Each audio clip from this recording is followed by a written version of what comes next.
We are back for episode 87 of the Owl Triangle podcast. It's been a while, but I'm joined here as always by Andy Stevenson and Caoilte Barra to bring you through all the latest and greatest news in Irish mixed martial arts. We have lots to discuss today. We are joined later on in the podcast by the new lightweight interim Cage Warriors champion Omar Tugarev of Team KF to discuss his big win over James Power. And we have lots of big wins and some losses to discuss in the world of Irish mixed martial arts. Before we get into it, I'll touch base with the lads. Andy, you're keeping well. Music connoisseur. Every day, a new concert. Flat out. Living the life of Riley, as they say. I know, I've been living lately. It feels like it's been fucking 3 months since we last did a podcast, but good to be back chatting with you.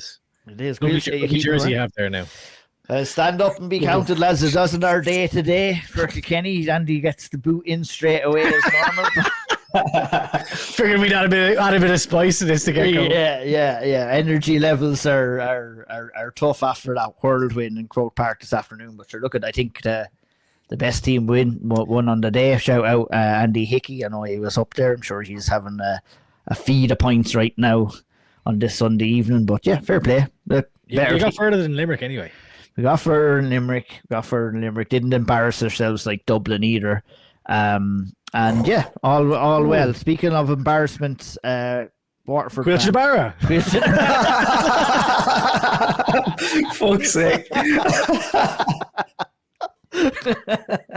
you Caoilte, you're catching strays there. Catching strays, God.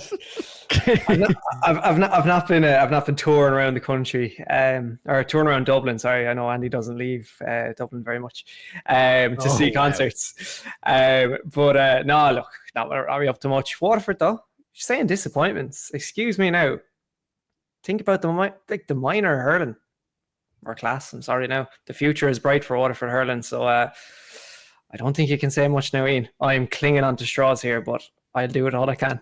Well, say no more. I stand with my statement anyway. That's what happens when we don't get together for a couple of weeks here. We have to catch up on a couple of weeks of abuse with one another before we get in. What was the best gig is my question. What's the best gig? Oh, the best gig I've been to Zach Bryan, London, Hyde Park. Kingfisher not Very getting good. the... Do you know what? Kingfisher, brilliant atmosphere. Really didn't like... I can't even remember the park's name now. The park in... Fairview Park in Dublin. It was like in a big circus tent. It was like being back at the Cage Legacy show in the Red Cow, but the acoustics were fairly crap. But the gig itself was brilliant. So to be fair, great gig. Saw Amble last night. Saw Mumford & Sons the night before. Loads of gigs. We'll be calling you Rick Rubin there now fairly soon if you keep going the way you're going. I'm excited myself, obviously, talking about music. The big return of Oasis happened not so long ago too, a couple of days ago. I'm excited, back home in 6 weeks to see him in Croke Park. So I will get to Croke Park, lads. It might not be for the event that I want, but I'm happy enough to get to see Oasis there as well. So not too bad. All is not lost. I saw on Twitter, Sean Sheehan thinks you could be on for a replay. There's a discrepancy between the lines with the umpires and the... Well, there was 1 point that went wide that shouldn't have been, but they'll only change the score. It was only like 1 point, so it didn't really pay. It means that we lose by 3 points instead of 4 now, so whatever. Bit of hurler myself back in the day, lads. Where were you? Corner forward, are you? Coming among school winner now. Dropping him over the shoulder, left hand shoulder, right hand shoulder, no bother at all. Left corner back, not on the bench, but just left corner back. Left corner back. Where can we stick this lad? I'd say you're a bit of a mulliker. You wouldn't be afraid to throw the old shoulder in, though, would you? I was very small when I was younger. Very small. These days, I wouldn't mind a little shoulder these days now. That's it. No, I'd have been flatlined. So anyway, let's get into it, lads. We have lots to discuss here over the last couple of weeks. We had lots of action in the world of Irish mixed martial arts. It's great to be back to discuss it all. And we're going to go all the way back to January, not to January. We're not going to go back that far, lads. We're going to go back to June 20th. And that was where Derrick Kelly stepped out in Kansas, in Wichita, to take on Mike Hamill in a lightweight fight. On paper that was going to be a difficult and a tough test for him, and it did at times prove to be a little bit difficult and a tough test, but one that he did pass, going on to win via third round submission with a face crank. And it was a really, really good performance from Derrick Kelly in that fight against that, experienced opponent in Mike Hamill, who's been around the block, who's kind of fought a couple of good dames as well. And, the record for Mike Hamill doesn't quite show the type of fighter he is, Andy, and how much I think anyone who watched the fight, understands the difficult test that Dara faced, and he passed it with flying colours. I mean, to go on there, win via third round submission, moves him on to 7 or 8-0 now, and I think it's a good stepping stone for bigger and better things for the Donegal man. Yeah, I thought he looked really good. It was a good fight for him, like competitive. I thought Mike Hamill brought it. The body kicks were working really well for Dara. It was a back and forth fight. I think in the second round, if I remember correctly, Hamill kind of threatened with a choke at one point, so we put him in a little bit of spot of bother. But I thought that, overall Kelly was winning the fight. For the vast majority of it, I would say, albeit it wasn't, it was close enough. But as you said, a solid performance. The fact that he got the finish in the third was brilliant. Shades of Khabib McGregor with the face crank up against the cage. I saw a lot of people making that kind of comparison. And yeah, look, Derrick Kelly stays winning. He's undefeated since 2017 now, across pro and amateur. He is, I think, all but 2 of his pro fights have been finishes now as well. So what's that? 8-0, 6 finishes. He finished a heap of fights. In fact, all of his fights at amateur. He's on a serious tear. I think the momentum maybe slowed down, I would say, with the Derrick Kelly train, just in that he hasn't been fighting as frequently. Yeah, so I think he probably would like to be more active, wouldn't he? Yeah, I think that's what I guess was the question that I'd have for you, Caoilte, is like, getting wins like that, especially on the big cards, the big US cards too, it does set you up for lots of opportunity. And like, I guess, the question would be, does he kind of flirt with maybe some of the European cards that are coming up to remain active, or does he sit on this win a little bit, maybe get another opportunity over in the US with maybe eyes on the big tournament next year in the lightweight bracket? It'd be very interesting to see. He definitely has options, and he has good options. And when you go out there and stay winning like he has been doing and finishing fights, the world is your oyster in certain regards. That's it, yeah. And like, there's the opportunity there to probably fight in both the US and Europe again this year. The European cards are just incredible for exposure now as well, in terms of like they're selling out. You saw last night they're selling out stadiums or arenas in Belgium. They'll do it in France. And he's one of these talents that they kind of, you've been waiting for them to get really behind him for a long time now. They've gotten behind him, but I don't feel like they've put the push on in terms of what type of prospect they have in their hands. But I think he's probably maybe one win away from tournament contention. If he was put it this way, if he was outside of PFL and Bellator, maybe 2 fights ago, he'd be the type of person you'd be thinking, okay, maybe one fight away from Cage Warriors belt, or the upper tier of some of these other promotions. So I can't see why he's not at least a win away from one of the breaking into that big tournament of PFL and really getting on the radar of kind of the fan, of not just the Irish fans and maybe some of the European fans, but the world fans of MMA that do follow PFL, because if they're putting him on these cards, I think it's time that they back him a good bit more and give him a big opportunity next, and hopefully get into a tournament next year. Yeah, I think like the only qualm about those US cards, Andy, is for a guy like Derrick Kelly per se, is that very difficult for the Irish audience to look at that. It was on a Thursday night. It was in the middle of the morning.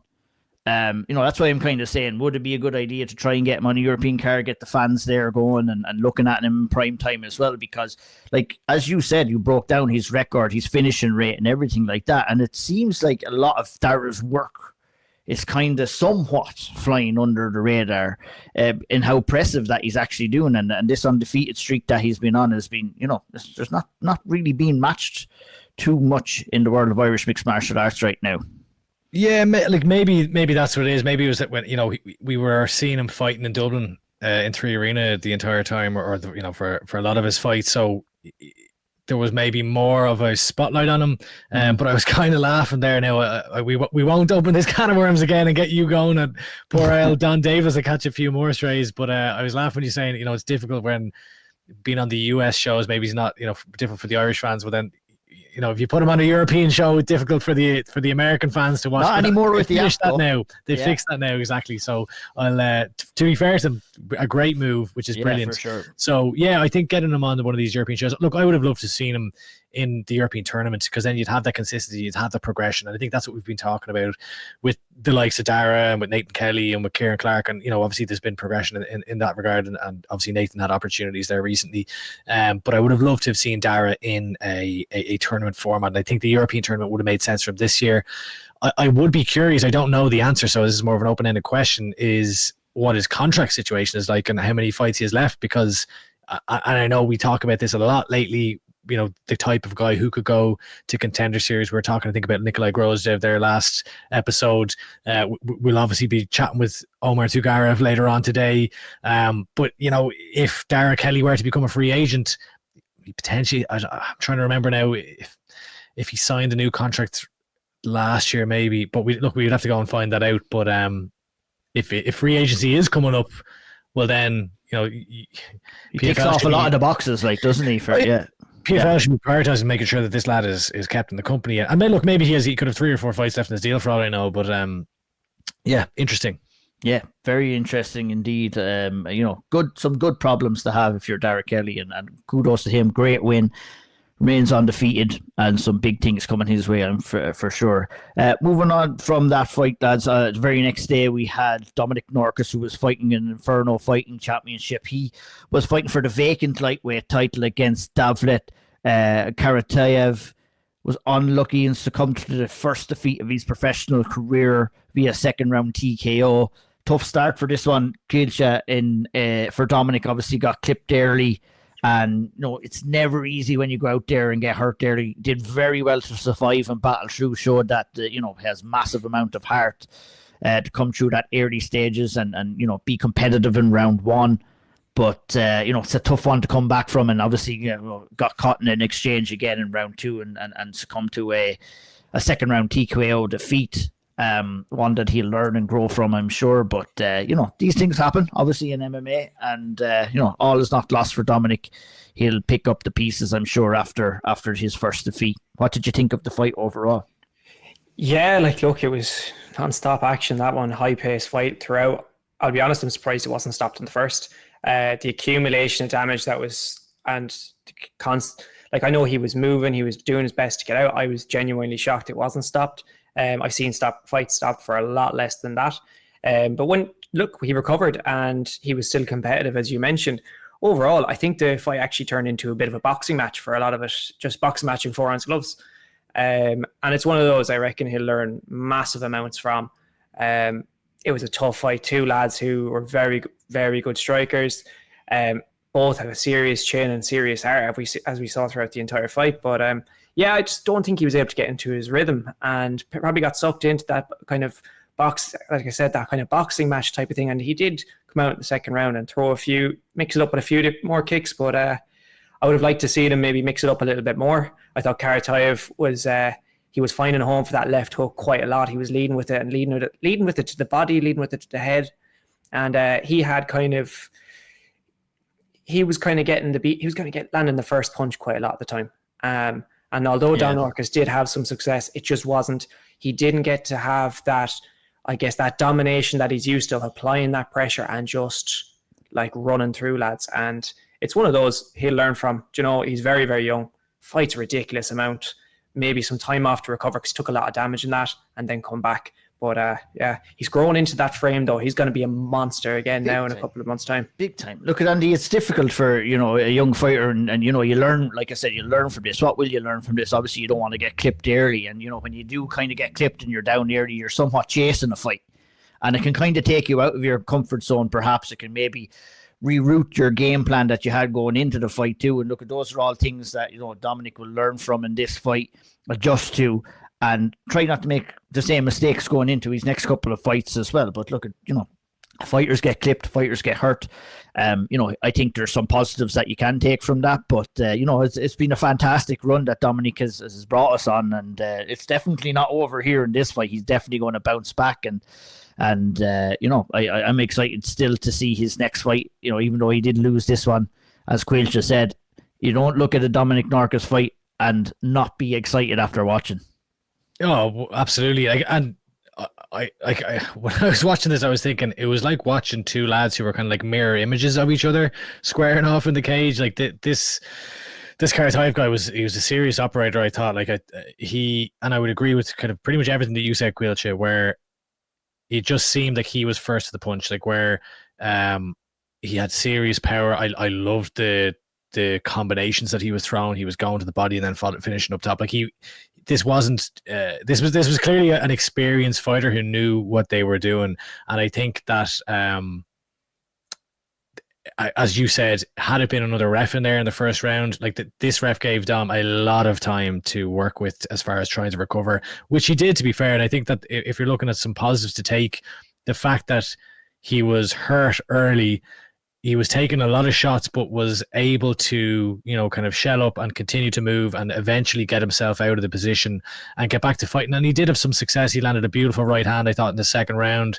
And he did land some of his own shots, but ultimately it was just that accumulation of damage, I think. And I just think that on that night, Caoilte was a little bit quicker than him, maybe landed a little bit heavier than Norcas was landing. And ultimately, he landed a lovely lead left hook that put him down then and finished it up shortly after with TKO. So yeah, I think, look, it's as you saw, I'm reinventing the wheel here, but a learning fight. It's a learning loss in my opinion, and it'd be very interesting to see now how he rebounds. And I think that your point, Dean, about does he take a bit of time off? I think that probably makes a lot of sense. Similar to Omar Tugarev, he hasn't been quite as active as Omar, but Dom's been fighting a lot, up and down weight classes and things like that too, as well, if I recall, in his last few. So maybe. But definitely after taking that punishment that he did take in that fight too. I think I would imagine that everyone would be thinking the same thing. He's like 21, is he? If even. Yeah, so you're back to the old grindstone, and maybe taking a break from action for a while. Maybe we see him late in the year, but yeah, no rush on a guy like Dominic either. So plenty of time to recover, to bounce back, and to go again for the Team KF man. I think this was the fight that snapped the 17-18 fight undefeated streak of professionals, or was it even more than that again? Was it? I couldn't tell you. I think it was like 18 fights. Impressive run in the profession. Sure, Team KF have been on a hell of a run this year in 2025 as well. I think it included amateur, Included amateur as well, maybe. I think they're undefeated completely this year. Right, yeah, pretty good. But look, all good things have to come to an end, and there's no shame in that either. But moving on to some domestic action. June 21st, we had Elite Fighting Championships in St. Finbarr's Club in GA. Elite have been putting on some fantastic cards over the last couple of months. This was another good card, Caoilte. I'll let you take me through some of the best of the action that took place on that card. Yeah, no, it's good to see, MMA happening down my parts of the country. Only an hour away from me down Cork, so it's good to see Cork kind of being a bit more of an active MMA scene. I expect there to be quite a few more shows happening there over the next year anyway, but yeah, there's one pro fight in the card, Lee McKeough, who we haven't seen a lot of, to be honest, but he's highly touted down in the gym, and he was making his professional debut against a guy from France, Yannick Frachon. Someone can correct me there, my French ain't great. And yeah, it was one of those fights where he's a level above this guy, and he got to finish there in the first round. He's probably a tougher test as an amateur, but he's off the mark as pro now, and it'd be interesting to see where he goes from here. One of those that want to keep an eye on, I think. Shane Hurley and Taylor Hefner had a very good fight. Shane Hurley coming out with the unanimous decision win. Jake Nye, he's on some run, boys. Featherweight this time instead of bantamweight, and he defended that belt. Jody McCarthy was on it. I think lots of people well known around the Thai boxing scene around the world, and now kind of making her way through the amateur MMA ranks. 3-0 now. Wins by submission too. Yeah, she's not just a striker. Oh, she was training at the PI at some point before, so once again, levels above this girl, and got to show off a bit the grappling.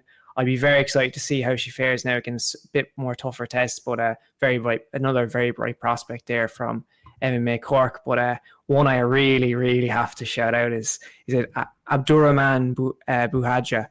My God, lads.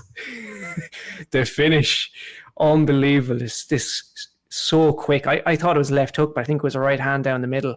Just caught Jaden Murphy, was it? And absolutely top tier. Brilliant. I think he was after losing the first round as well. So to land that shot and get the win, unbelievable. So big shout out to him. That was a fantastic performance. Yeah, moving on from that, before maybe we talk a little bit about the IMAS before heading over to Omar's interview, we should stop and acknowledge Andreas Binder's fight in the Ultimate Fighter household. He lost a very bloody encounter against Jeff Cretan. We saw a little bit of history for the first time ever, lads, in the tough household. Obviously, we've seen fighters miss weight before. Andreas unfortunately couldn't meet the threshold of 171 pounds. He was forced to stop his weight cut at 176 pounds, which, before the fight happened, threw the fight right up into the air. Normally we would have seen, in previous seasons, if a fighter misses by that much, that the fight would have probably been scrapped and we would have seen a bye for the fighter who did make weight. But, I think Andreas has Uncle Chael Sonnen to thank for coming in. He offered Jeff Cretan $12.5 thousand to it's pretty to fight the fight. I think 2.5 for every pound that was missed or something like that. That was agreed upon. Fair play to Chael Sonnen for that too. Didn't have to do that. Got the fight scheduled as is. The fight was described as one of the bloodiest fights in the Ultimate Fighter history. A lot of the blood coming from a nasty elbow that Cretan landed on Binder in the first round as well. And I guess look, it all comes to all. Andy, not the most ideal turnarounds in the Ultimate Fighter house for Andreas Binder, and obviously the missing weight, not winning a fight. Unfortunate for Andreas, really, overall. I think he might wish it could have went a little bit different, but nonetheless, it happened. It's done, and he was defeated via unanimous decision. Which all comes to all, I thought it could have went to a third round for him, but nonetheless, 2018 was the official scorecards. Creighton went through, and Binder out of the competition. Yeah, I definitely agree. I think it could have gone to a third round. Look, you can't sugarcoat this. It was a disaster for Binder, unfortunately. Like it's just. I mean, you laid it out. Missing weight by a large margin. Now, it did make for great TV with Chael Sonnen coming in to save the day and paying off his opponent, and fair play to Jeff Creighton for negotiating as well, because he pushed that price up. But look, this is not. We have to just be honest about this. This is a recurring theme for Andreas, where it's really unfortunate, and I know, like, some people will say to me, like, oh well, it's his own fault, or it's how is this unfortunate? Like, he hasn't made weight, but like, it just seems that Andreas just seems to do all the hard work to get to these opportunities, and then I don't know what it is, because like it was at 155 for PFL where he missed weight a couple of times, and then obviously moved up to 170, was looking brilliant, like was performing brilliantly. The weight class didn't, it from a performance perspective, like the guy carries serious power. We've seen him put lads out cold. He had that great fight in LFL where he was fighting a guy who was like looked to me like a foot taller than him, and put serious damage on him, finished him, and then he gets this great opportunity in the Ultimate Fighter, and then he's just you're shooting yourself in the foot by not making the weight. And as Chael Sonnen literally himself pointed out in the show, like, Dana White is he does not forget these things when it comes to making weight, and especially in the Ultimate Fighter and things like that. Like, I would love I like Andreas Binder. I think he's a lovely fella. I think he's aside from missing weight a few times, he's a brilliant representative for the sport as well. But like, and I hope that he gets more opportunities. But like, when it's tough. He's in a tough spot. Like he's missed weight multiple times. We can only speak to history. We can speak to history on these kind of circumstances, right? And with similar fighters in similar circumstances, and it doesn't really end too good in terms of getting other opportunities within the UFC if you're going out and missing weight. Obviously the fight was good. That was a good thing, But is it going to?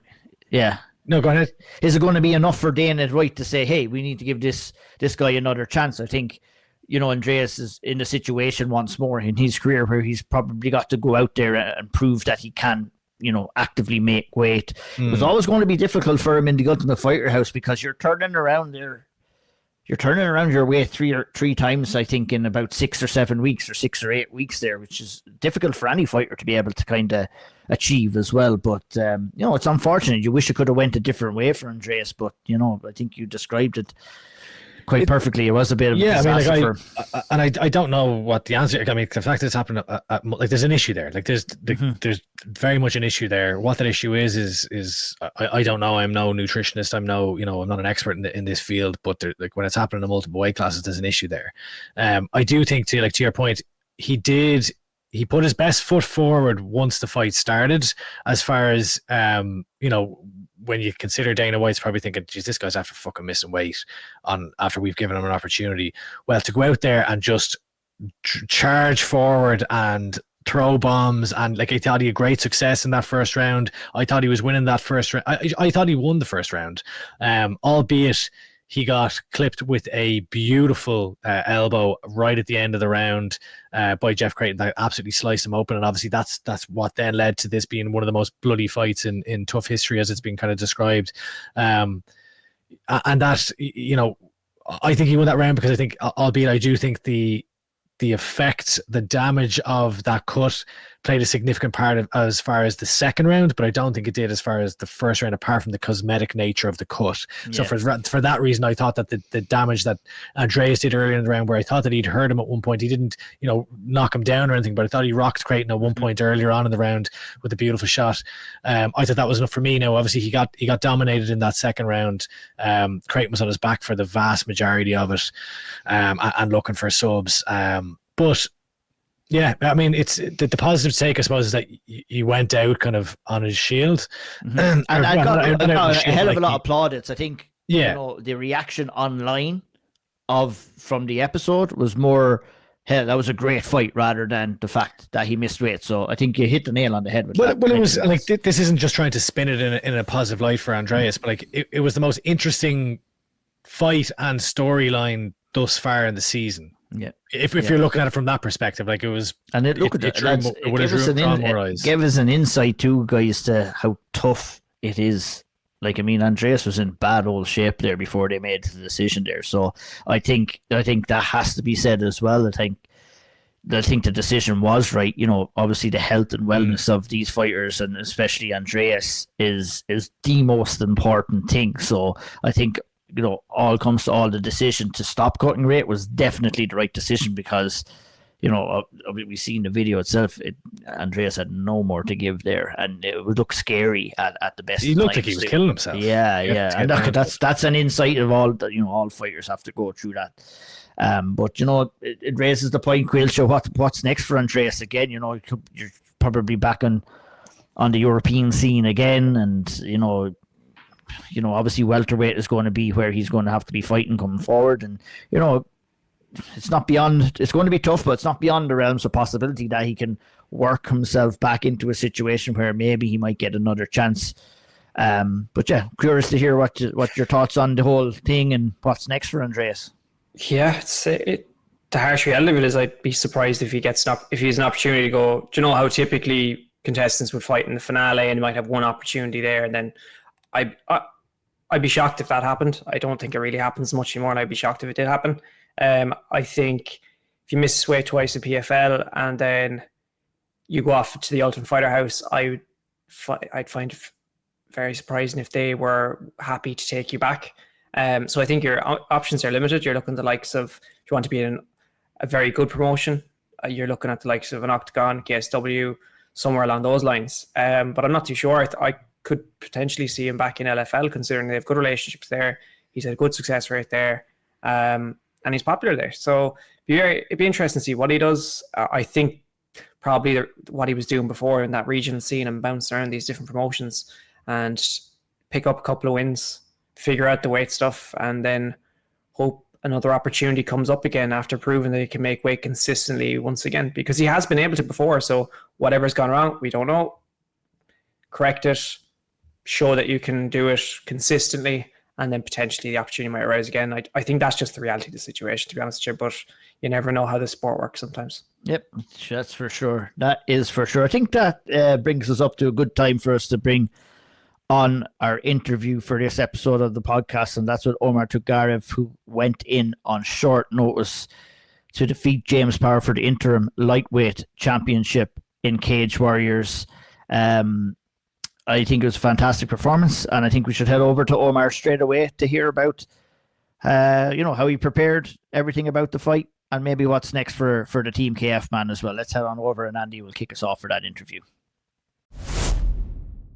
And now we are joined on the L Triangle by the new Cage Warriors interim lightweight champion, Omar, the Takeover Tugarev. Omar, thank you for joining the show, and congratulations on your belt. Thank you a lot. Thank you for having me. Appreciate it. Yeah, I mean, it's a couple of weeks now after the fight. How are you feeling? How's the body? Firstly, I mean, I know it was a fairly dominant performance, but obviously, 3 rounds of fighting. How are you feeling? Yeah, so I feel very good. Like body feeling good, everything good. Like I was seeing like before fight in the 5th round, my face gonna be in the blood. Like I was thinking it's gonna be like war, but it was one of the easiest fight what I have before. It was like only mental this fight, like 100%, because it was like big pressure before fight, like 2 weeks notice. This guy have like 7 KOs, so yeah, it was like all the time. I had like big pressure, but I said to myself like I am the pressure, so it was going always out when I said this to myself. Yeah, let's talk about that firstly. I mean, this was not only were you fighting for a Cage Warriors title, this was your Cage Warriors debut. You had never fought in this promotion before. You stepped in, so obviously to set the scene, it was George Hardwick was previously the champion. He then lost his belt to Samuel Silva. Samuel Silva was no longer able to compete over the summer schedule, so they had a fight lined up between Ian Davies and James Power. Ian Davies gets, I actually can't remember now if it was an injury or anyway, he was out of the fight. And in steps in Omar Tugarev. So, like, what was that?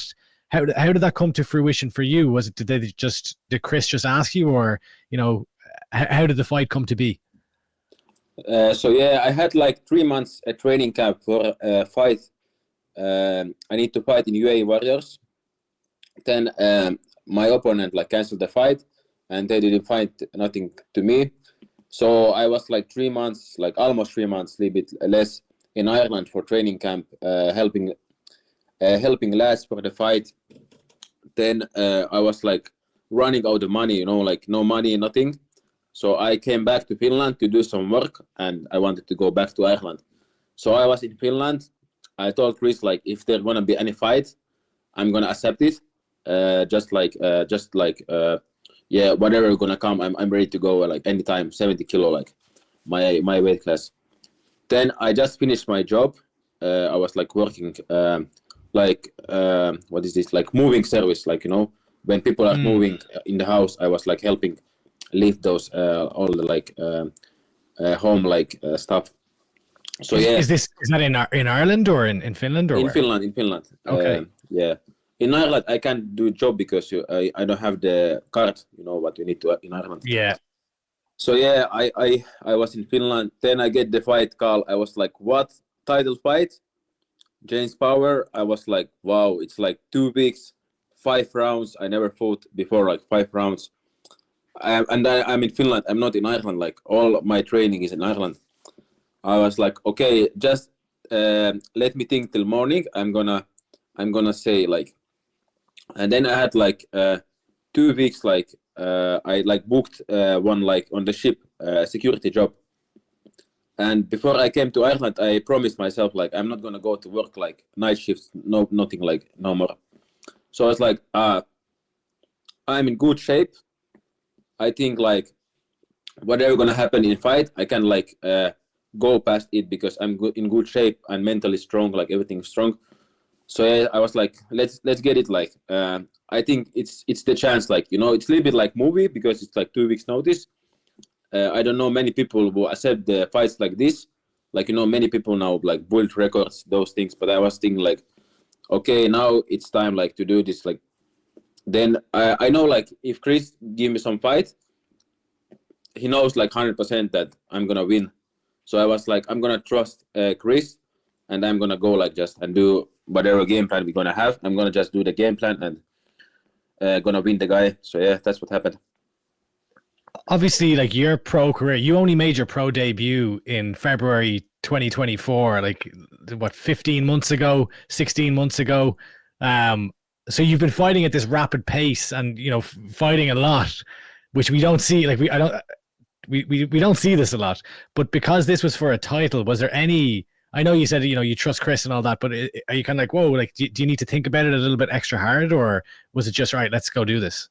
It was like only one night. I know, like I did that one night because the day when I get the fight, I was like very tired, So I was like, just till morning, I'm gonna think about this, and like in the morning when I wake up, I just felt like let's get it, like,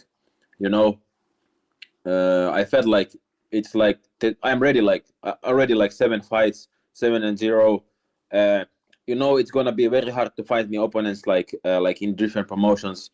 And Cage Warriors is perfect for me, like because it's like very close to UFC.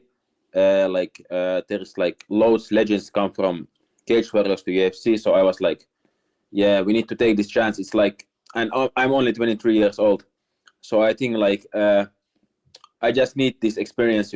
I just need to get this. When we look at these types of fights, like we kind of look at the narratives, like, okay, what's the story of this fight? And the fact that you were fighting James Power was interesting because your teammate, Adam Shelley, had previously fought this guy. So, going in there, like he's a strong guy. He hits, he like power by name, power by nature. He hits with heavy shots, and he came out strong in the fight, like throwing the kitchen sink at you, like from the very first bell, but you completely suffocated him. Like, did you guys have a full preparation as far as game plan going in? What was the game plan going in against him, given that, Chris is very familiar with this guy? Yeah, I told like many people before fight, like before fight he's James Power, after fight he's James Weak, like, I'm gonna make him weak. Like, no, I'm joking. But yeah, like so it was like 2 weeks notice. I did so many medicals. I need to do my MRI, eye test, blood scans. I told Chris like it's too much. Like I need to train, cut weight. I'm big lightweight, so I need to cut weight. And like medicals was the worst, and all the trainings. So it was like, yeah, it was hard. But 1 week before fight week, I did 5 rounds MMA sparrings twice, and I did it like with Craig McGrattan, with Shelley Brothers and Leon Hill. So I did with them, and I was thinking like when I work with those guys, like our team is high level, like all the lads in like pro lads and amateur lads is so good in the team. I was thinking like, what's he gonna do to me? Like, it's not gonna be nothing new. And when I was fighting with him, when he hit me, I was like, is this like how he like? Is this like everything what he has? Because I was surprised. I was thinking gonna hit like much harder. So yeah, I don't know, like, yeah, he's like very good fighter, but in this fight I don't know what happened, but I didn't feel like I'm in big trouble like anytime. So what happened is that you got in there and worked your game plan, Omar. I mean, just pressure, grappling, didn't give him a second to breathe. Like, and I think, the classic statement, styles make fights. I think, you're a guy that had a tailor-made style to go in there against a heavy hitter like James and, put the pressure on him. You drowned him really, and over the course of the fight. And, I think that's what happened to him in that fight. If you're asked the question, you don't know what happened. I feel you just had the perfect style for him. And I think, based off what you've said, with the minimum amount of preparation that you had going into it. I just think that makes the win ever more so impressive. Yeah, 100%. But yeah, I just want to thank all my teammates in the team KF, all the coaches like Chris and Tom, like, you know, it's like dream team. Like I always, when I train, sometimes I watch like how his lads like sparring. I'm like, everyone is like UFC level, like, you know. That's why when I go to the cage, I feel very, very like confident, like, you know. And I was thinking before White even like how much Chris put time in us. Like it's like, you know, his coach is not doing the same. So I was thinking like, yeah, whatever gonna happen in fight, like I'm ready for everything. Like. So with the moving company, what did you do? You went to your boss and say, you know, we all look for good excuses to take off work from time to time. Omar, you just went up to your boss and say, yeah, sorry, I can't come into work tomorrow because I have a world title fight that I need to prepare for. I just told him like, I have the world title fight coming and, you know, I can't come to the work. And he was like, so you can't come to the work, no problem, like I'm gonna find someone else, because it's like, you know, it's not the contract job, it's like, you know, we have in the WhatsApp like group, and you can take the work. It's like good work on the ship, like good money. So he like straight away find another security guy to get in the work. So yeah, it was easy. Where do the ships go? It's on like a ship. Yeah, it's like you go, it's like not boat, like ship, yeah, like ship. From Finland to Sweden. Okay, wow.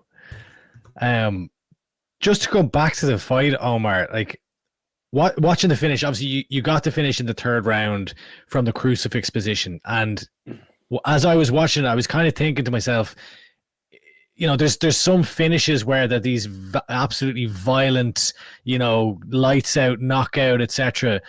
But to me, the crucifix position is almost like a chess move. It's like checkmate, where like you have him pinned down and you're just punching him and elbowing him, and there's literally nothing he can do because there's nowhere to go, there's nowhere to hide. And I feel like we've seen you use this position a number of times in your fight so far. Is this kind of becoming your signature move, this crucifix position? Yeah, 100%. It's like, you know, when you have some position, like it's hard to find like in MMA positions when you can like freely like punch anybody. Like it's not the hard hits, but you know, like if like constantly like somebody hitting you with the elbow, with the punches, it feels really bad. So I was like hitting him all the time, and I see his reaction, like he didn't want to be there no more. And you know, like I love the position because when he tried to get out, he used so much energy. So if we go in the fourth round, he's gonna miss like 100 punches to the head, and he will not be the same. So yeah, I like this position a lot. It must have been a very proud and emotional moment for you when you got the win, when you were crowned the Cage Warriors champion, not only because of, you know, the achievement from a sporting perspective, but you're of course half Finnish, half Palestinian. I believe the first Palestinian champion for Cage Warriors, and obviously your people it's a horrific time right now for your people. What did that mean to you to stand up there and become the first Palestinian champion of Cage Warriors? Yeah, it means a lot. Like before a fight, you know, I was thinking like if I'm gonna win the title, I'm gonna make some noise for Palestinian people. Like it's like so important for me, like to speak about them. Like, you know, even like it's like I want to use like every opportunity to speak about Palestine, because, you know, like humanity first. Like all the time I'm gonna say, like, no matter you're like white, black, like whoever you are, like we need to think about like humanity first. Like no kid, like no woman, no old people, like no human should like die, like, you know, because like many people there are like they're not choosing that they're gonna burn there. So yeah, it's like very important for me. Like it's like one of the like most important things in my life to speak about them. Am I right in saying, because I think a lot of people maybe listening or watching may not know your story all that well? Like, is it your father is from Palestine? Is he? Yeah, my father is from Palestine. My mom is Russian, and my mother's like my granny. she's like she's Finnish. Like her parents is like both from Finland, but after like Soviet Union, we moved to Russia. Like not we, my granny and my mom, and then they was like living there some time, and then they moved back to Finland. I was born in Finland, so yeah. Okay, and did you growing up, would you go back to Palestine or visit, or? No, I never visited. So the thing is, like, many people ask me why I don't speak Arabic, because when I was 3 years old, my dad left us, our family, and then I was like growing up with the mom, like single mom. So I see like loads struggles, like when my mom was growing us, like my brother and my little sister. So yeah, that's the thing. I imagine that was probably pretty tough growing up that way. I suppose when did martial arts come into your life, or like did it help you, I guess? Did it, like, was this, growing up, without your dad, I guess that's got to be very tough. So like, did martial arts kind of help you in any way? I don't know if that's a dumb question or not. Yeah, that's the perfect question. Like, I love the question. Like, so like when I had like a lot of bullies in my school. So in the school, like, I have like my mom. I don't have that. I can't ask my mom to defend myself. It's like, it was like, how can I say it was like I cannot even think to ask my mom to defend myself. So I tried to fight back always, and I was like, it's not helping because I don't know how to fight. So I thought, I watched like Karate Kid, the movie. Yeah, and I was like, Kid. I'm going to karate, like it's gonna be like very good. I'm gonna try to self-defense. I go to karate, it was like more like, we was doing like meditation or something like this. It's wax not on, help, wax like, off. Yeah, it was like we did like learn how to punch, how to take down or something. Then I was like, okay, the bullying was like going all the time, like happening all the time. Then one time I went to boxing class. I was like, there's rings. They teach how to punch, everything. And after boxing, I was like, I love this so much. So after boxing, I learned a little bit like punches. Then always when I had bullies in my school, I straight up like put fist like this and start like punching them.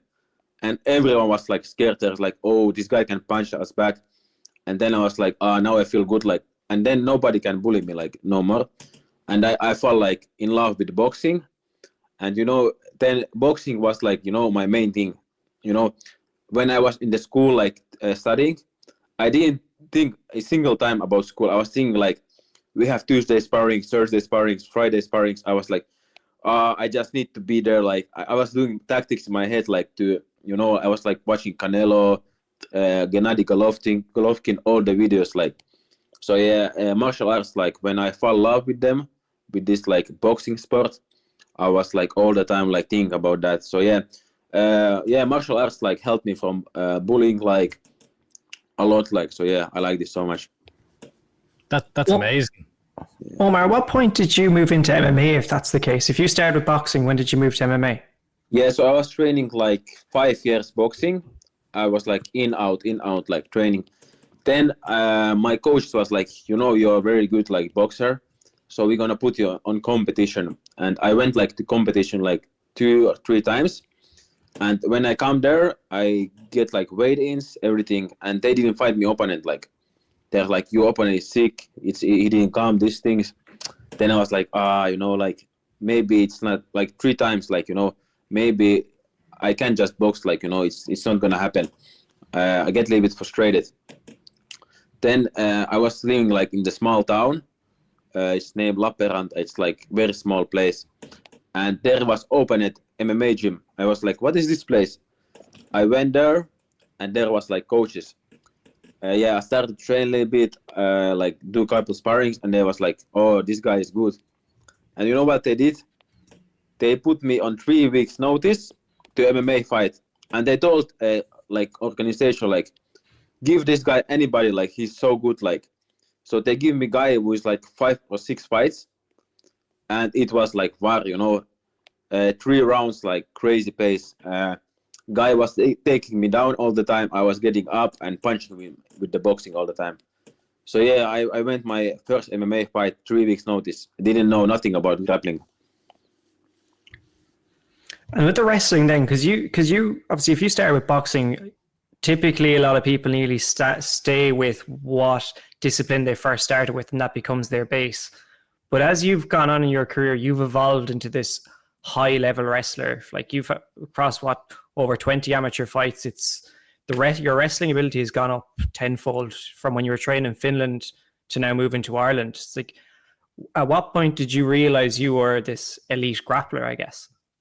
Yeah, it happened by accident. So we had European Championship in Russia, in Kazan. It was like 2021 or 2020, something like that. And I get one Dagestani guy. I was still striker at the moment. I was thinking I'm gonna KO him all the time.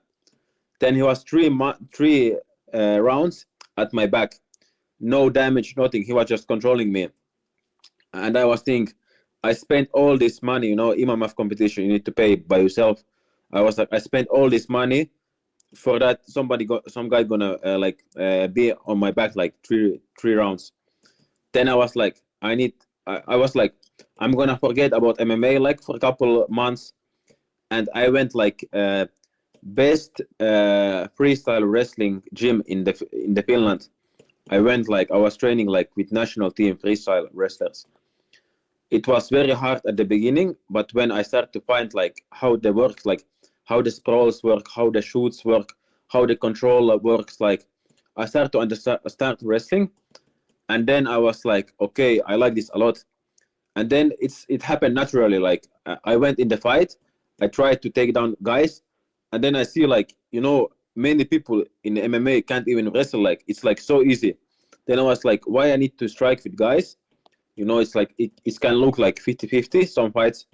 If I can wrestle with them, like all guys is like almost white belts, So I was like, yeah, it's gonna be like easier to wrestle with people. But I like the thing is like I can strike and wrestle like both things. So to me, it's like most important to be like all rounded, Omar, like as I mentioned earlier on in the interview, I don't know if it's the most, but it's a very impressive thing about your run is just the pace at which you were fighting at, the number of fights that you've had since turning pro just last year, and to now be 8-0, so many finishes, Cage Warriors champion. When you moved over to Ireland to train in Team KF with Chris Fields, did you expect to be fighting this frequently, like for it to be this quick to go from pro debut to Cage Warriors champion? Did you expect it to be this quick? No, I like never. I was thinking like I'm gonna be like now in this time, like today, in my head I was thinking I'm gonna be like 3-0, 4-0, maybe one finish. Like it's like crazy what's happening. Like the pace is crazy, like. Yeah, I can't describe words. Like I'm like very like happy what's happening now, like the pace, everything. But yeah, very happy. It's almost like you see this at amateur level where you have fighters who are competing very frequently, but maybe they might have like 5 or 6 fights in a year where you've even more than that at a pro level. Do you expect to continue this pace? Like, will you continue to fight as frequently? One thing what I find out, it's like when you're fighting so like every time like a lot of fights, you get like injuries, like not big injuries, but you have injuries. Like in James Power fight, I didn't have like any injuries. Like I was so happy. But before, like I had like couple of injuries in the fights. It's like, and sometimes you need to use something you can't use. So yeah, it's like it's good and it's not good. But you get very strong mentally. When you fight at this pace, like because you can like control your emotions much better. You can control what's happening in the cage much better. So yeah, I think it's very important to fight a lot. But yeah, you just need to be like maybe try to focus more on recovery. Because I didn't focus that much on the recovery, and I think that's why some injuries happen. But yeah, you need to take care of everybody. It's important.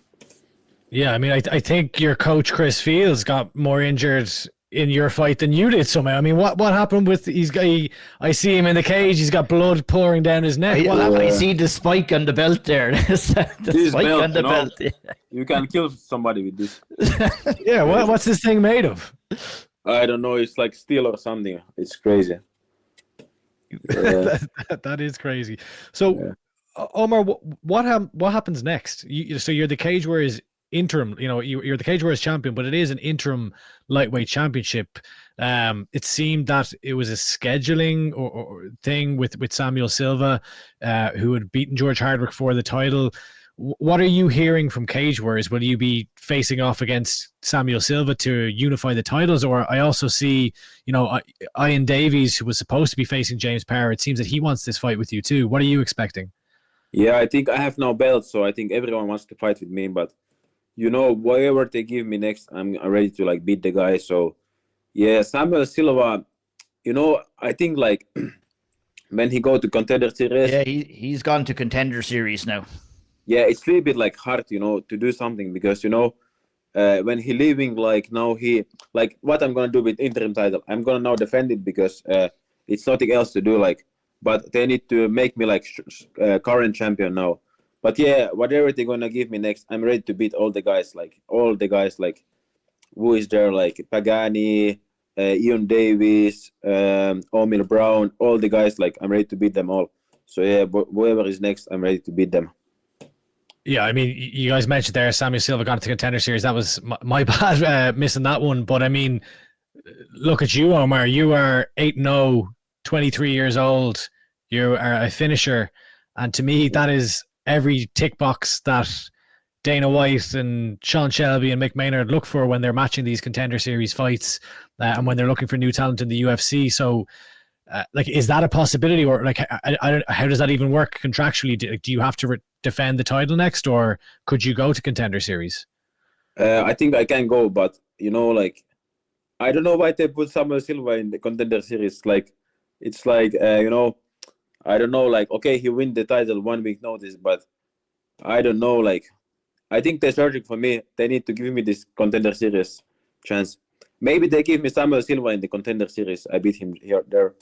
So yeah, but whatever, if I'm going to have Contender Series chance, I'm going to fight straight up there. It's going to be big opportunity. Of course, I'm going to take this. Which would you prefer? You're still very young. You're 23 years old. What would you prefer next? Yeah. So only thing why I'm keeping this pace, I want to be get very fast to UFC. So yeah, I want UFC, of course, it's number one thing.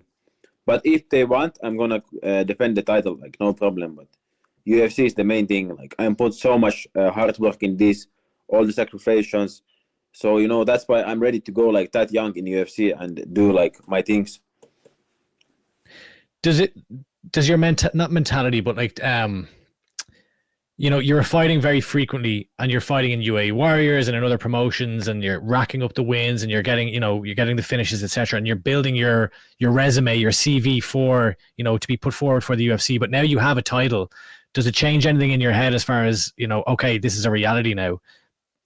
That's the thing. Yeah. I see guys before with the belt. I was thinking it's something very huge, out of the mind, I was a little bit like this. I was thinking I'm coming from small city, it's not even that big opportunity. It's not possible maybe to even win the guys like me. But now I can understand the pressure when you go to UFC. I think I can handle the pressure now easy, because I know even if I go and I fight with Ilia Topuria or someone, I feel I can handle the pressure because it's the belt, same belt as this belt, UFC belt. So I think mentally I get 10 times stronger after this fight. You mentioned, I'm curious now, actually, you mentioned Ilia Topuria. Obviously, a long way away from that, a fight like that. But is there anyone in the UFC that you look at today and you're thinking, I could beat this guy? You already know the name, but Paddy Pimlet, I think I beat him no problem. The guy have he's a good fighter, 100%. But who he beat Chandler, no fight IQ, zero fight IQ. Tony Ferguson, he's very old, anybody can beat him. And Bobby Green, he's not good. So how you can get so close to title with this resume, you know. Omar, with trying to get to the UFC as quick as you can, is a lot of that because you want to get to the UFC, of course, but to have the ability to train full time in Ireland. So if you get to the UFC and you're in a financially better position to be able to train full time in Ireland and not have to go back to Finland, is that part of the reason you are fighting so frequently? Yeah, that's this is a very big part. But of course, like you need to be smart. You can't be like, you know, I fight only because of money. Because when in fight gonna be like hard moment, and you think I'm fighting only about money, you're gonna lose the fight. So you need to. I'm fighting like for legacy, you know, for my like for my future. I can inspire loads of kids in Finland, in Palestine. You know, like I have like so big like why, you know, like changed my family life, you know. So you know, always before fight, I say to myself like, don't think nothing what's gonna happen about fight after fight. I don't think about money. I just focus only about one thing: to beat the guy. Because you know, when you lose, if you lose the fight, it's like you can forget everything. Like the money you can have like $100 million, you know. But you know, like you need to win the fight. That's the main thing for me. Like I want to win the fight. It's the main thing. Like. Omar, what would you like your legacy to be? You mentioned it there. When people think of Omar Tugarev, what do you want them to think of? Yeah, so I think so where I come, my story like behind me, like I'm so like basic guy, you know, coming from nothing, you know, and you know like to win like UFC belt, be world champion, be good example for the kids, like you know. I want like when I was growing up, I see loads of people like loads of kids use drugs, these things like inspire them, you know, like yeah, I want to be like just remembered like as a good human, good fighter, you know, those things like. Absolutely. Well, look, Omar, thank you so much for joining us today. Congratulations on becoming the Cage Warriors champion, the champion. Now there is no Samuel Silva's gone. Unify that belt, Cage Warriors. Yeah, I mean, it's unified. I mean, as far as I'm concerned, you're the champ. I mean, there is no other champion, so you've got that belt on your shoulder. I think that makes you the Cage Warriors champion outright. But look, congratulations, an absolutely dominating performance, and congratulations on doing what you talked about there, and you know, being an example for your people, becoming the first ever Palestinian Cage Warriors champion. You're doing brilliant stuff, and I'm sure we'll probably see you fight about 16 or 17 more times this year, so fans can get used to you, because I don't think you're going anywhere. Yeah, thank you. Top man, Omar. Thanks so much, Omar. Thank you very much. Have a good week. Thank you. Bye-bye. Take care, buddy. Alrighty, let's get into some IMAF chat, or IMA chat, I should say. Caoilte, the national championships took place on the 23rd of June. Here we have some results, and kind of going to talk through some of those results for us as well. How did they go down, Caoilte? What's the word on the street after the national championships? MMA is back in the basketball arena, lads. I love it. Boom is back. Let's go. Cage Legacy next. Just wait. So look, it's great to see that. At least, you know, it's basketball arena has been massive for been, you know, historic for Irish MMA in the past. So good to see them managing to get an event there. Uptake as far as the juniors and seniors, not a massive amount were there competing, to be honest. Very few actually. Then on the youth side, whole different ball game. The youths incredible, like, you know, the turnout for those as they prepare for the World Championships coming up in the next couple of weeks is insane. So they've got that coming up, but to focus specifically on the juniors and seniors, a couple of results. Conor Nolan, he got the win over Luke Kelly, submission the first round. Jordan Scully just keeps the ball rolling with all the wins and the level of activity, and he got the sub in the second round. So I'm losing count of how many medals and belts that guy has now. He's on a serious tear. So another win for him. Ryan Dunn got a submission win, and a very good fight between Ben Mahon and Kevin Walsh. So that was a unanimous decision for Ben Mahon, and yeah, he adds another win to the resume, and be interested to see what happens next. But I'm not sure which of these are planning on going to the IMAFs, if this has any impact on who goes? I'm not too sure, to be honest with you. It's kind of, I guess, the interest seems to have dwindled quite a lot from the fighters in the scene, which I imagine has to do with cost and stuff like that. In, I guess, these tournaments, the IMAFs, the IMA Nationals in general. So, but it's good to see that these events are still happening and might turn around. When are the IMAFs this year? Where? The Youth Championships, anyway, are on in July, I believe. Yeah, July 20th to the 27th. And I think there's one, I can't remember when the youths and the juniors and seniors are. Just the most recent one I've noticed is the youths, but upcoming the next 2-3 months, I think. I don't have it to hand now. Yeah, no worries at all.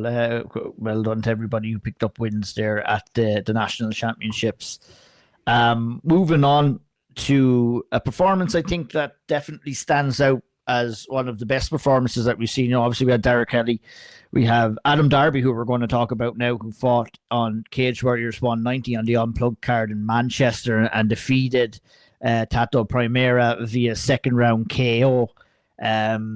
Primera, I had to laugh. He was talking all kinds of mad shit, to be honest, heading into this fight with Darby, saying he was going to do this, that, and the other. Ended up tapping out the strikes in round 2, but that was down to the technical class of Adam Darby and what he brought into the cage. I just think it was a tremendous performance, and Adam Darby moves to 4-1. Obviously, that defeat is the one where he did get caught. And you can tell by Adam Darby's performances since that defeat, Andy, that he's learned from that, because what we've seen in this fight is that I think the writing was on the wall pretty early days that Adam was just much better than Primera coming in here. And, when the finish is there, sometimes, fighters want to rush and get that finish. That's where you can kind of get caught. That's when you can get hurt. But Adam Darby just played these cards perfectly here and just waited for the right opportunity and just slowly chipped away and took away everything from Primera, right ahead of getting that second round finish. It was a wonderful performance, a really, really good technical performance and a mature performance from Adam Darby. And the man is on a hell of a run at the minute. Yeah, I think Darby's patience does stand out, doesn't it, when he fights? It was kind of clear in this when Primera was trying to grapple for the most part. Now he was also throwing big looping haymakers over the top, which, to be fair, when you're fighting a big tall guy like Adam Darby, that's what you want to be doing to try and put the gloves on the chin. But Darby just did a great job of patiently dismantling him. I thought he used his jab well, he used his kicks well. What I love, and what probably works really well with his frame, is the clinch position that he finds himself in. He does a brilliant job. Obviously, he's probably has the leverage there from, he's towering over the vast majority of the opponents that he faces in there. And I think he does a brilliant job of, as he exits the clinch, to just land big elbows, big shots, big knees as well. It's probably a lot easier for him to throw a knee up the middle. Yeah, but it's what also impressed me about Adam as well. You see other fighters as well. You can see tall kind of long-limbed fighters that kind of look awkward, and then you can see fighters like Adam Darby who just know how to use He's not Stefan Struve, is what you're saying. It's definitely not. No, but I think the distance control, the way he uses his jab, his kicks, everything is just excellent. It fits he's got that length, and especially at that weight class as well. You're going to be an unusual size when you're as tall and as long as Adam Darby as well. But be able to use it efficiently is not easy in fights. But Adam Darby makes it look easy, and it's and violently too. Yeah, just really impressed. I'm sure you were just as impressed, Caoilte. Yeah, completely. Just the patience, shot selection, knowing when to turn on that kind of the pace just a little bit more. And the first round, he's very patient, and then you just see him up the ante that little bit in the second round. The elbow off the break is just beautiful. I want to see another angle of it. It's like he kind of grabs the wrist, pushes it down, then frames off, and then just throws the elbow on the way out. That's money every time. The shot selection for me is just the standout thing for him. I think I said it the last time as well. Shot selection, how he mixes things up, keeps opponents guessing.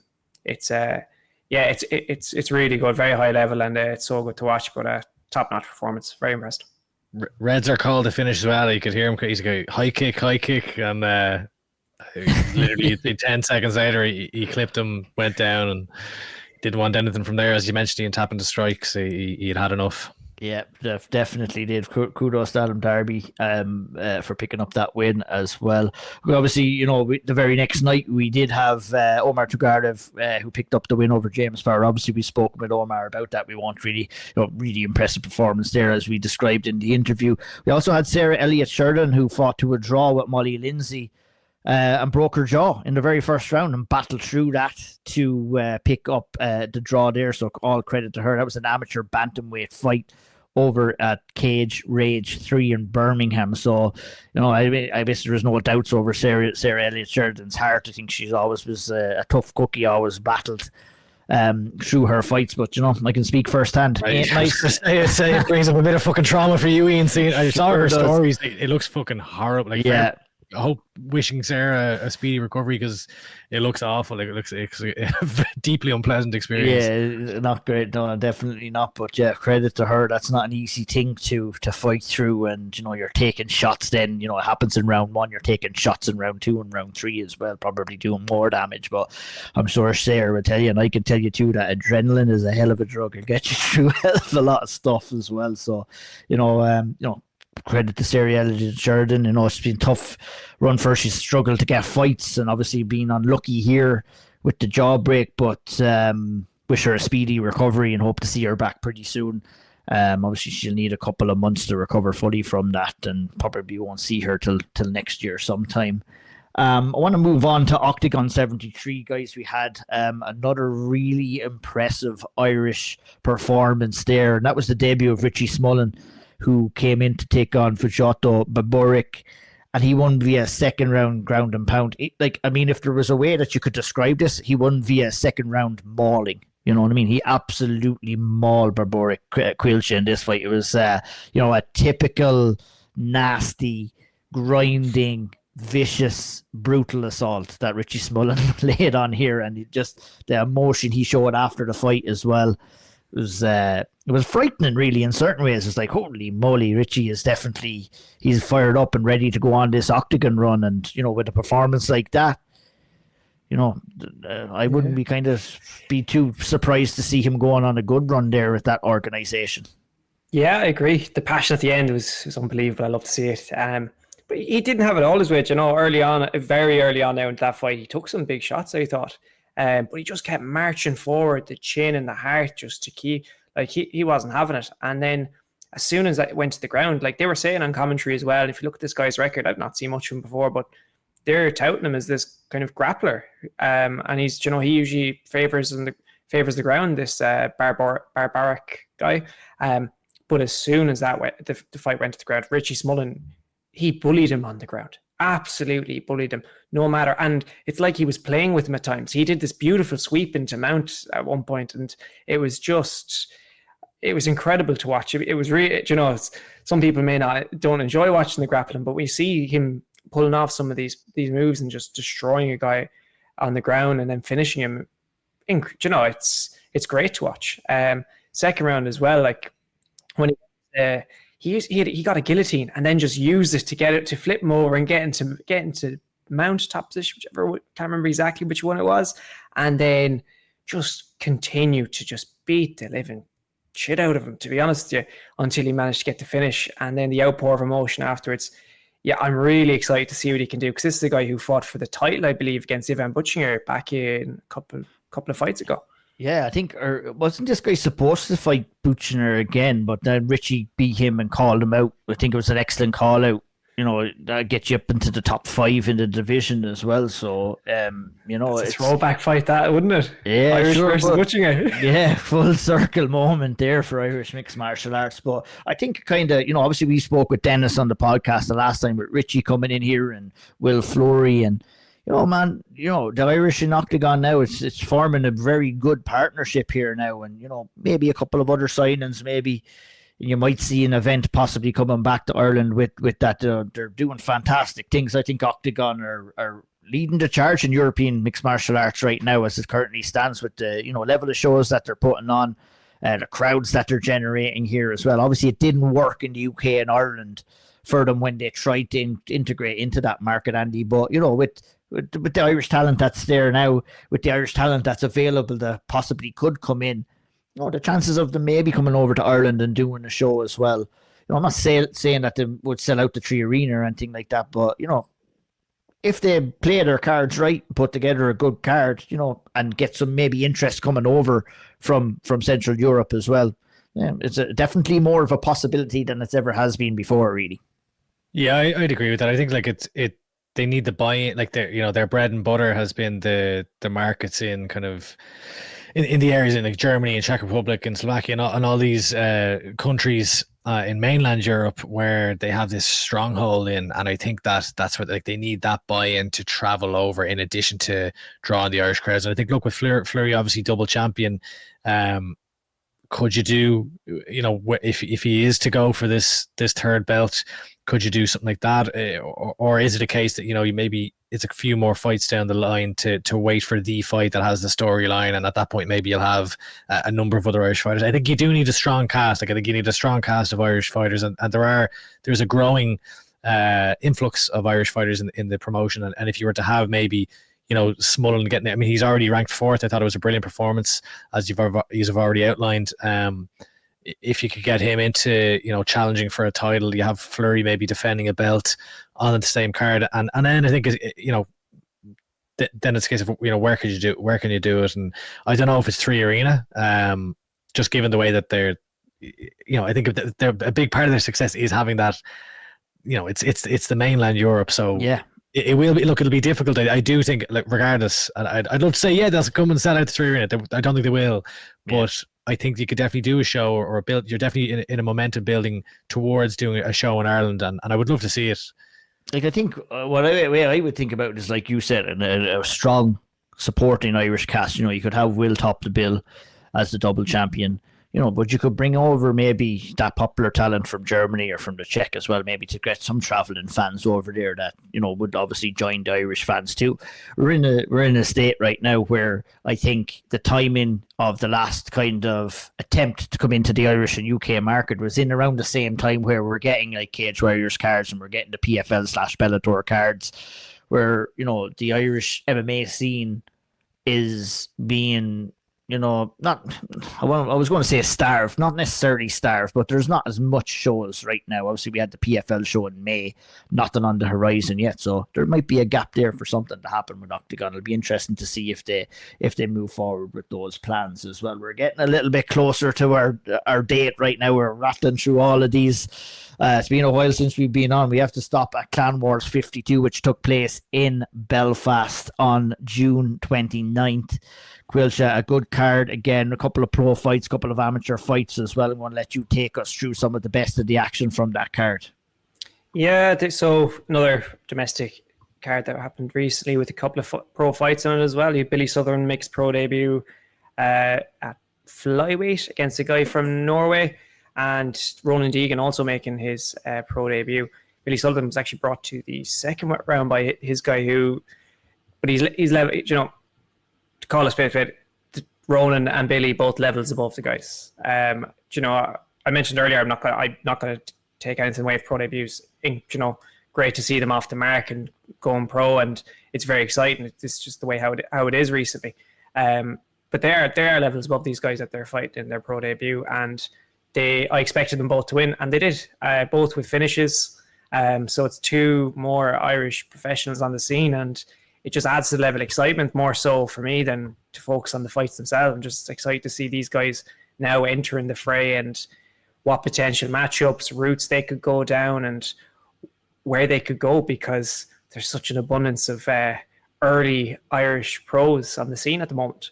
But outside of that, there's some title fights, some good wins there. You got Kyle Patton and Jamie McGarty. That's a brilliant fight, and Kyle Patton taking the win there for the super lightweight belt. Daniel Negru got a TKO win in the first round over Toby Cunningham for the welterweight, and then Michael Cartmel with a lovely Von Flue choke to get the win over Nathan Chambers for the featherweight belt. Then look further down the cards, some good fights on it. Nick Rebranow, he got a win over Valerio Balestri, and Tristan Barnett back in the win column with a very good win over Nikolai Shopu. As I'm struggling here with names today, and Cesar Correa. You're doing good. had a good win in the first round with a KO over Omar Al-Hajj. But scene's active as always. Clan Wars keeping putting on shows there up in Belfast. So good to see. Yeah, indeed. Let's move forward to some action that's taken place this past weekend. We had Matis Zaharov's fought on the excellent Brussels card. I mean, just to touch on that Brussels card, fantastic atmosphere over there in Brussels. Obviously Patrick Cabrera was the main attraction over there, brought a great crowd, a boisterous crowd, and Matis Zaharovs and Mahio Campanella put on a fantastic fight in the bantamweight tournament as well. One that was decided by the judges' scorecards. I personally had it 29-28 to Campanella as well, first two rounds going to Campanella with a good resurgence from Zaharovs, whose pace finally started to wear on Campanella. It was the type of fight I was looking at, lads. I was thinking, fuck, if this was going another 2 rounds here, it'd be very, very interesting. But unfortunately, Zaharovs didn't have that opportunity. Was hurt throughout the fight. Landed, there was a moment in the second round where he landed a spinning attack on Campanella, and Campanella was for sure hurt, kind of dropped into a takedown attempt as well, and kind of got that round back. So I mean, if we were in a moment of time where Matis had to let him back to the feet maybe and landed some more damage, and might have seen a different kind of judges scorecards toward the end. But nonetheless, an exciting fight, Caoilte, for Matis, and unfortunate that he didn't get the job done, but there'll be plenty more opportunities for him. If you could look at, that's the fights that we're used to with Matis right now. He's always in entertaining fights, always in over and back fights, and it's a very entertaining style that he brings into the cage. He does, yeah. I always love watching him. He's never in a boring fight, and I was hoping to see him and Dean Garnett, because I feel like that would have been just an absolute cracker. 2 lads that would just meet in the middle and be back and forth, high pace, but. Yeah, look, one to learn from. I imagine PFL he's going to stick around the PFL with that kind of fight style that he has. So, yeah, just one to learn from moving forward. I was thinking, had he connect? I don't know. Had the world worked in a slightly different way, and if he had won that fight by the spinning back fist, like. That would have been his second spinning back fist knockout. I don't know if anyone on a weekend of spinning attacks as well. I mean, this is almost a year of the spinning attack. Like, there's been lots of spinning attacks here, but especially this weekend, we had a savage knockout on the PFL MENA card. We had a very good spinning back elbow on the prelims of this, but that was fantastic knockout as well. Yeah, and then obviously Matis came so close, and like when you watch that back, for sure he hurt him with that. Like Campanella dropped to his knees, but then immediately recovered and went for the wrestling there as well. So it's looking. And look, it's the whole the Nate Diaz argument or whatever, but it is always, even albeit if you lose a fight, even if you lost the first 2 rounds, there is always something to how people remember you if you end up kind of dominating that last round, and you're the one getting up at the end of the fight after kind of inflicting damage on someone. That's like, that'll stick in fans' minds and matchmakers' minds and stuff like that. Nobody wants to lose a fight, but if you are going to lose a fight, that's the way that you want to kind of lose it and finish it up on top as well. That's exactly what Matis did. But onwards and upwards for Matis. He'll be back again, I'm sure. There's be a couple of more cards incoming that he will compete on, and I look forward to watching those as well. Let's touch base on a couple of newsworthy items before we wrap up this episode of the podcast. Some upcoming action as well that we'll be covering on the next episode. And what the first thing, and I don't want to, we're not fucking brushing over this at all, because we have a plan for Brian Moore. He did announce his retirement here. I think we could probably talk here for the next 30 or 40 minutes of the accolades that he achieved, and how good of a representative that he is for Irish mixed martial arts. But we were going to have the man on himself, hopefully on the next episode if things work out, to talk about his retirement. I think he said a couple of lovely words and a couple of very validating words. Obviously, true. When he announced his retirement, you've had some good interviews with Brian. We've all shared some good moments with Brian, throughout his career. And one of the OGs is gone. He's hung up his gloves. I think, we always have the joke with hashtag MMA retirements, but I do definitely, we'll put it to him, I guess, when we do get to talk to him. But I think this genuinely will be it for the Pike man, and fantastic career and fair play to him. Yeah, 100%. Like he's one of the old guard from that first era of Irish MMA. He would have been on the mats with all of that's the first wave that would have come through the UFC, the McGregors, the Houligans, the Ashton Dailies, etc. And I know, I just personally, he's always just been a brilliant representative for Irish MMA. He's always represented himself with class. I thought he's had some brilliant moments in his career. Obviously, he stepped in on short notice to headline a Bellator show. I think he was the first Irishman to headline a Bellator show when he fought AJ McKee at a fight where he was kind of completely wrote off as this, guy stepping in at last minute notice. He gave him a really tough fight. That was when AJ was like just kind of the rising prospect, a lot of momentum behind him. There was all the talk of McKee and Gallagher, and then Moore gives him a really, really tough go. Obviously, we've seen him. I feel like not to get all negative, we could maybe chat with him about this, but like it always seemed like we were chatting about, what's the big opportunity for Brian Moore, and then we'd see the matchmaking, and it would just be some random kind of fight where you're like, why are they not getting more behind this guy? Because he was really fun to watch. He had the most fights in Bellator history from an Irish MMA fighter. Sorry, tied with Sinead Kavanagh. I believe they each had 13. Obviously Bellator now defunct, so that will always remain unless they miraculously revive. Anything could happen. Bjorn Rebney could come back here now in 20. That'll be the ultimate MMA retirement. Is Bellator Don Davis completely fucks up the PFL. You never know. We might see the return of Bellator. Yeah, but look, Brian, an absolute stalwart. In SBG, I always loved as well the For Flag and family. It was just a bit of a touch of class, and yeah, I'm sad to see him go. He was always brilliant to me, as far as and us, as far as giving us his time and kind of peeling back the curtain and basically pouring his heart and soul out to strangers on the internet through interviews and stuff like that. So, that's why I like talking to fighters. Is I like getting to know the real stuff as to what's going on with them, and he was always very great with that. So sad to see him go, but I wish him well. He's got a lovely family down in Wexford and a gym of his own down, I think it's Pikeman Fitness or More Fitness or something like that. All the best. I think the guy, obviously, I think Sean Sheehan described him as one of the most and probably the best technical fighter to come from the country, and there's no arguments against that, Caoilte. I mean, a lot of how the insight that Brian has picked up too. I wouldn't say.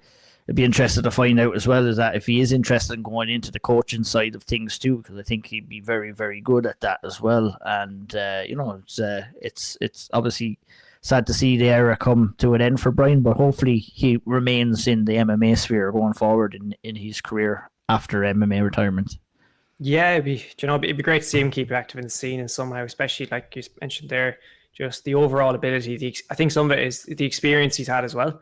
Like he's been around since the Wild West days, as we call them, with the likes of Cage Contender, and when it was just lawless. Like, so he has the experience of when MMA was seen as just extreme cage fighting in this country to being on the biggest stage representing the flag in the 3 arena around the world in one of the biggest promotions in MMA history. So, and he's been in some massive fights. He's held himself with class, as Andy has mentioned, throughout his entire career. He's always been he's great to watch fight, and he's a top guy is how I've always seen it, and I've always enjoyed watching his fights, and you're always going to be entertained when Brian Moore entered the cage. Big time. Back in my early fighting days, he absolutely busted my nose into smithereens there one time when I was doing some sparring with him too. So thanks a lot for that, Brian. Yeah, it was an experience I got that's been up close and personal, but not really in the way you want to be with a guy like Brian Moore. But I can't wait for this next episode now. Yeah. It's because he's from Kilkenny, Brian. Yeah, there's extra venom. What did he do to you, Brian? Let's find out.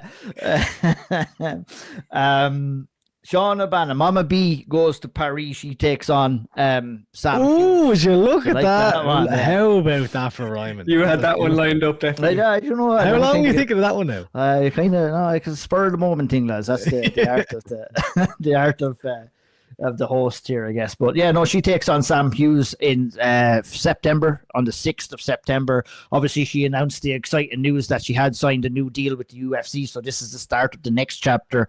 And fair play to her, you know, it couldn't happen to a better person as well. Coming in against a tough but winnable fight against Sam Hughes, I think, as well. You know, it'll be interesting to see how she does there, and hopefully we get to chat to her before that fight as well. You know, it's good out and good to see her back in action as well. She was hoping to try and get out again, I guess, after the last fight, listening to her talking in around July, but no, I think this lines up perfectly for her and the next stage of her career, so fair play to her as well. Cian Caoilte announced that he's defending his title on the MMA Gala on the 6th of September as well. It could be a busy day for us, lads. He takes on Emmanuel Binet. We also have Lewis Byrne that's going to fight on that card as well against Sherwin Khalil. So yeah, good to see Cian Caoilte in action too. Cage Legacy is back, lads. One of the biggest announcements over the last couple of months. Stecky and the crew at Cage Legacy announced a New Year's Eve Pride card. I wonder, are we going to see head stomps and soccer kicks and shit loud there? I don't know, but it's going to be a 4-man one. Not. Yeah, I hope not either. No, not for. We definitely don't need. It's hard enough to put on fights down in the south of the country. We definitely don't need soccer kicks and head stomps and these to a grounded opponent. Although I am degenerate and do love that kind of style of fighting, but I don't think it fits the bill for this one. But look, we do have a four-man one-night featherweight tournament with an overall €5,000 prize to the winner. Narius Bartoska, the first person that has been announced for that card. But I guess, you know, I'll stop on this one for a little bit, lads.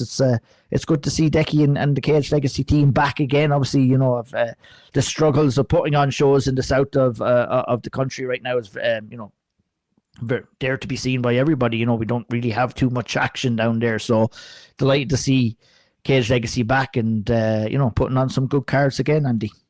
Did they announce a venue? Actually, I just realized that literally just came into my head just now. I don't think they did. I don't know. I don't know. To see where. I mean, I assume it's in Dublin anyway. But yeah, look, I'm delighted to see Cage Legacy back. We badly need promotions in the Republic. Obviously, Elite, we spoke about earlier on, are doing good things down in Cork. There's another one there recently, wasn't there? I'm forgetting the name of it now, that was on a couple of weeks ago down in the Midlands somewhere. Evolution, is that it? Yeah. But yeah, look, great to see them back. I think it's, you know, information has been trickling out through their social media. I suppose I saw there's the featherweight tournament, which Nurse Bartoska is in, but I think I also saw that there's a lightweight tournament too. So look, these things in Irish MMA are quite flexible, and I imagine we'll find out closer to the time, but it's great to see them back. Yeah, and I don't know, I'll have to see what I'm doing now on New Year's Eve now. That's a busy day in the social calendar now, boys. I don't know if I can make that one. Tricky conversation for you there, Andy. How would you like, talking to the missus there? How would you like, you want to go to? Yeah, how would you like go and see a four-man featherweight tournament? Don't you not beat the shit out of each other for rain in the new year? Do you know what? I reckon now it'll be, do you know, the countdown will be on. You'll probably hear it all around Dublin, everyone celebrating it, and there's just the co-main event. The main event hasn't even happened. Just two lads beating the head off each other in the cage while the countdown's going on. And just everyone in the crowd would be wondering, so what do we do now? I can see it running over. Yeah. Cage Legacy. Irish MMA doesn't. Wonder would you start it there? Maybe if you started earlier in the day and make sure that finishes early, maybe you might. But anyway, look, I mean, MMA fans. Well, I would be lying if I said I haven't watched an MMA event on New Year's Eve in the past, to be honest. So we'll see what happens. And I mean, it'll be on a little bit earlier for me anyway, so not to worry. That's it. Yeah. Yeah, we'll talk a little bit more about that, obviously, as fighters get announced and stuff like that. It'll be interesting to see what talent comes in there as well. On Saturday, the 18th of October, back into Devonish, we have Cage Conflict there, who are running their 16th show. Munera is the I love the way the lads put the names on the shows as well. I love that as well. But you know, excited to see Cage Conflict back in action. Always put on some fantastic cards as well. Gladiatera announces their next show, which will take place on the 7th of December in Belfast as well. So you know, December will be a busy month, and we have Franz Malambo that's coming back in the next 2 weeks.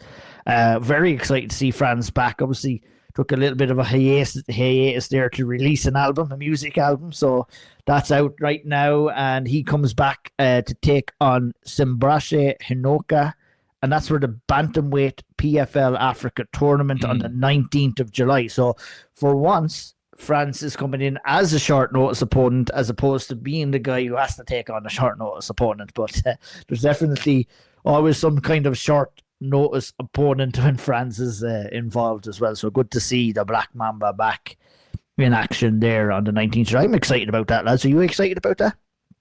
Absolutely. I feel like a lot of returns of lads we haven't seen fight in a while For sure. coming up in the next number of weeks. Yeah, let's talk about that too. Obviously, Cage Warriors 192 is coming up from the Indigo in O2 in London. We see Leon Hill back in action. He takes on Stephen Hill, the Battle of the Hills, who will remain on top of the hill after that fight. It'll be yet to be seen, but it's very excited to see Leon back. This is at 172. The winner faces Owen Colligan for the Hill Fighting Championship. Yeah, fact. That's a fact. Yeah. That's a deep pull That's there a for fucking deep reference there. A deep reference there from the Severe Sessions many years ago. Fucking hell, yeah. legend. Yeah, class. I love it. I've been actually watching back lots of episodes on YouTube of the Hardy Bucks that come on randomly. Like, I fucking love that show, man. So good. We see Adam Shelley coming in and stepping up on 10 days' notice. A fight was announced this past weekend, who takes on Tarek Pell. That's obviously great to see Adam Shelley coming in there on short notice too. Obviously, if he goes anything like his teammate Omar Tugarev, that should be well enough notice to go in there and get the win. And we have Trevor McKengo. Any news? And I know Trevor McKengo's fight was on and was kind of pulled. And any news on that? Did we hear anything here, Andy or Griddle? I haven't heard of a replacement opponent, so I'm hoping that they get something sorted between now and then. I mean, it's another week. So, I mean, Ian Dean has pulled off a lot of stuff quicker than that. So I don't know. Hopefully we will see Trevor McKengo make his Cage Warriors debut. Obviously, he had a brilliant pro debut over in England. I think that was last year now at this point. But yeah, he signed for Cage Warriors earlier in the year. Looking forward to seeing him in there. He looks in brilliant shape from seeing him in the gym and at Cage Warriors Dublin there. So I think he's been posting kind of body transformation. He looks seriously slimmed down and he looks fighting fit, to say the least. So interested to see him. But no, I haven't heard of any replacement opponent right now. I know he was due to fight Conor Hayes, but that is off now. Yeah, those fights will be happening on the 12th of July. That will be this weekend incoming. Also, this weekend incoming, we see the return of Jared Burns as well, who comes in to take on Alison Ochoa. That's happening in Burgas Arena in Bulgaria. So we haven't seen Jared in action in a little while. Always puts on good fights on a good run too, and a brave promotion as well. A win here, lads. We can't be too far away from a title shot if he comes in and keeps on winning here. So it'd be interesting. Yeah, I know Makayev is there too, and he's looking for opponents as well. So it'd be interesting to see. Obviously, I think Jared has a good chance of winning this fight as well. So it'd be interesting to see what is next. This could be like somewhat of a number one contender fight for him, or maybe a chance to fight someone like Makayev as well. So be very exciting times for the team, FAI man. And that kind of wraps up all of the news. Boy, we take a deep breath there, as we had a lot to get through, but we did it so in pretty good fashion. I have to say so myself. Yeah. A lot going on. We didn't even talk about the two biggest, the two biggest fighters in Irish MMA at the moment, with Ian Garry chasing Bilal Muhammad, it seems. Paul Hughes chasing Usman Nurmagomedov. He stole a page from Tom Aspinall's playbook with the duck. Put back on the duck there at the weekend. Very funny. But do you reckon we see those two fights? Of course. Paul Hughes and White House are fighting at the White House in 2026. I can't wait to see it. Lads. Over a year away. Yeah, exactly. Over a year away. Come on, Don, for fuck's sake, give me a break. I think, do we see those two fights? I think we probably see eventually one of those two fights. It's all going to be down to the opponents. Ian Garry wants it, Paul Hughes wants it, their opponents want it. I don't think Bilal Muhammad wants anything to do with Ian Garry. Bilal Muhammad is also fighting in Chicago, so that would be in his hometown, pretty much in his hometown too.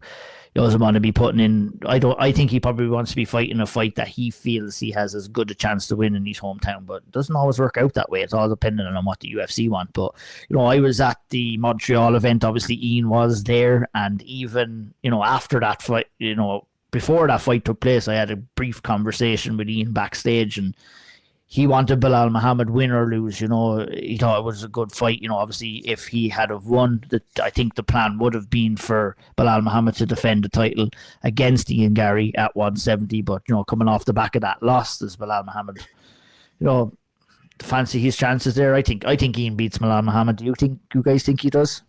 I think he beats him pretty easily too. I think Belal Muhammad is written off far too easily by people. To be honest, Joe, I think that's a very tough fight for Ian. I think it's a tough fight, but I think Ian Gary just goes out and does pretty much the same that Jack Della Maddalena does from a technical striking standpoint, and with the length and the range. I think that blueprint was laid there by Jack Della Maddalena. I think with Ian Gary's fight IQ, he would do something similar, to be honest. And I probably would have thought that before that Jack Della Maddalena fight too, Andy. What do you think? Yeah, I mean, I think it's a case of two different styles where, as you said, I think Ian would be going into that fight, and if he can keep him at length and uses those big front kicks up the middle, uses jab, which he does very, very well, I think that's his for the taking. If Belal can do what Belal, when he's on form, what he does, and what Jack Della Maddalena was expertly able to shut down, which I think a lot of people kind of just maybe don't talk about enough, is that like he just completely nullified Belal's game plan. If Ian can't stop the takedown, and if Ian does get put in his back, I think he's in a spot or bother there. So look, I think it's a fascinating matchup to me.